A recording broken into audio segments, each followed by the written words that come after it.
قرابنا هاي بقى وحي سوى عي ميل تشولي هذا التلفون هذا تقول هاي سنة waxaan warhada roob baa waddanka ka daay oo markasta ma soo wacto mas wuxuu anaga nooma badeenba waxaan ku yiri oo Soomaalida la yiri eriyada joogtay waxba qabtay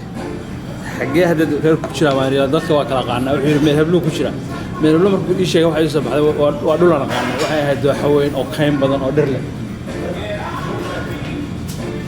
roobkooda imbiir hay xagee ku daa meel kale oo bambanaan oo xabo xoolo ka cunay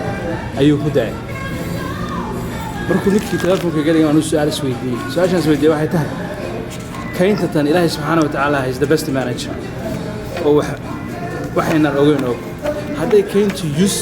useless timaado kayntu Ilaahay la hadlo waxa Ilaahay roob ma baahan cid isticmaalayso marka madaxdii iyo dadkii baa dhulkii quranaya geedkii goynaya xoolo loo tirmay dad loo tirmay marka leeyahay waxay soo baxday in keenta laftigeedu leedahay war anu waxaan roob falayaa useless baan ahay war geedkana waa la goynaya xoolo bay cunamee aan falayaa